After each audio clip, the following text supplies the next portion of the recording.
Xin chào mọi người, việc tẩy da chết đối với Rina là một bước rất là quan trọng trong việc giữ cho làn da luôn sạch sẽ và khỏe khoắn. Và quan trọng hơn nữa là Rina luôn sử dụng những nguyên liệu đến từ thiên nhiên. Thế nên hôm nay Rina sẽ chia sẻ cho mọi người cách mà Rina tự làm những viên tẩy da chết không chỉ dễ thương mà còn chứa rất là nhiều dưỡng chất cho làn da. Mọi người cùng xem nha! Những viên tẩy da chết của Rina ngày hôm nay sẽ có những hương liệu khác nhau nhưng sẽ cùng một nguyên liệu nền, bao gồm có glycerin, bơ cacao và sáp ong.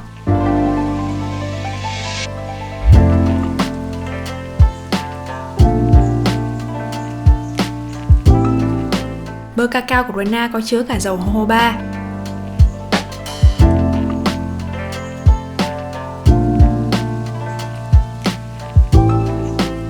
Bây giờ thì Rina sẽ đo sáp ong cũng như là bơ cacao để chuẩn bị làm tan chảy hai nguyên liệu này nha.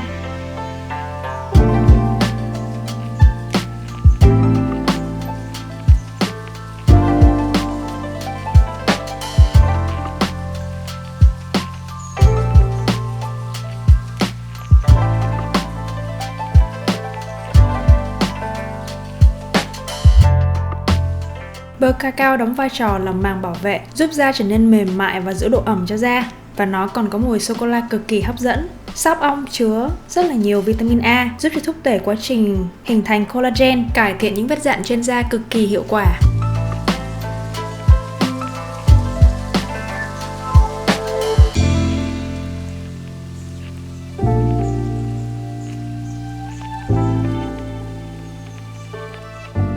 Sau khi sáp ong và bơ cacao tan chảy, đến bước này có thể cho glycerin vào.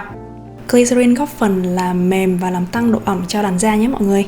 Rina sẽ để trong tủ lạnh khoảng tầm 10 đến 15 phút, trong khi Rina sẽ bắt đầu chuẩn bị các hương liệu để làm những viên tẩy da chết này nha. Rina sẽ chia hỗn hợp này thành 3 phần bằng nhau. Rina chỉ đo bằng mắt thôi.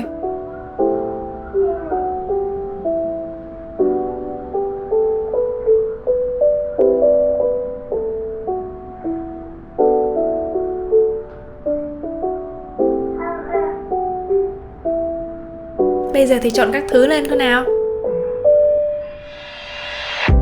Đầu tiên là chúng ta sẽ có bột yến mạch chứa hàm lượng chống oxy hóa và chống viêm rất cao, cũng như là làm dịu và phục hồi, cung cấp độ ẩm cho da.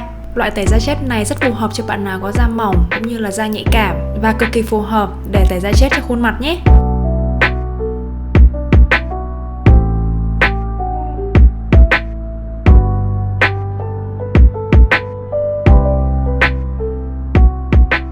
Tiếp theo là cà phê, thì mọi người không còn xa lạ gì với công dụng tẩy da chết, kích thích tuần hoàn máu của nó nữa.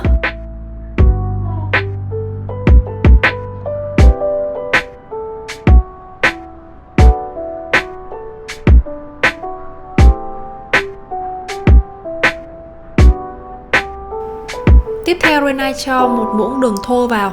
Mục đích ở đây là để có thể hỗ trợ việc tẩy da chết một cách hiệu quả hơn đấy mà.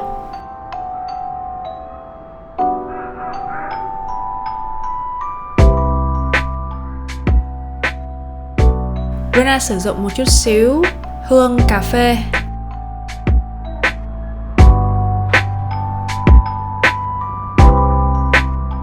Và cuối cùng là hoa hồng và hoa dâm bụt khô. Rina xay nhuyễn ra kết hợp với bột rễ củ cải đỏ. Hoa hồng và hoa dâm bụt rất có lợi trong việc làm dịu, chống viêm cho da. Bột rễ củ cải đỏ chứa vitamin C và folic acid, giúp làm sáng da, tái tạo tế bào da cũng như thúc đẩy quá trình sản xuất collagen cho da.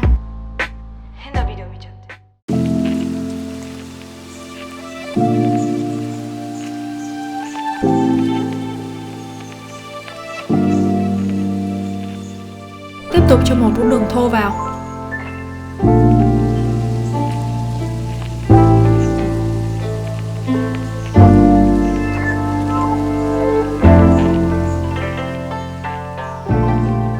Rina sẽ sử dụng titanium dioxide đã mix với một loại dầu nhẹ để làm sáng màu viên tẩy da chết này.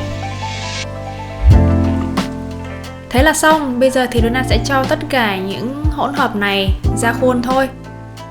Sau khi cho vào khuôn thì Rina sẽ để trong tủ lạnh ít nhất là 24 tiếng để cho hỗn hợp viên tẩy da chết này đông lại. Giờ ăn đến rồi nè mọi người. Nói chứ đừng ăn nha mọi người, tại vì Rina không biết là cơ thể con người có thể tiêu hóa sáp ong như thế nào nha. Ok, Ok, sau 24 tiếng thì những viên tẩy da chết này của Rena đã hoàn thành. Mọi người có thấy là những em này có dễ thương không nè? Để sử dụng những viên tẩy da chết này thì mọi người cứ để nó ở trong tủ lạnh và khi nào dùng thì lấy ra sử dụng như bình thường nha mọi người. Và mọi người nhớ là nếu như chúng ta có trẻ em nhỏ thì nhắc các em là đừng tưởng những viên tẩy da chết này là đồ ăn mà ăn nhầm nhé. Bản thân Rena thì khi Rena sử dụng những viên tẩy da chết Rena tự làm ở nhà như thế này thì thứ nhất là nó vừa đảm bảo được những nguyên liệu nó rất là nhẹ dịu đến từ thiên nhiên và đảm bảo cho Rena có một làn da căng bóng như mọi người thấy ở đây nè.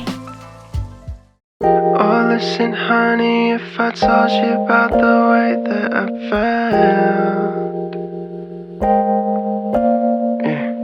Rena hy vọng là mọi người sẽ yêu thích sản phẩm này của Rena. Nếu mọi người muốn ủng hộ cho Rena trong lúc chờ Rena mở shop thì mọi người hãy donate ở trên tài khoản PayPal của Rena nhé. Bây giờ thì Rena xin kết thúc video này ở đây và hẹn gặp lại mọi người trong những video tiếp theo. Tạm biệt. Bye bye. We'd be dancing in the corner, sleeping on my shoulder.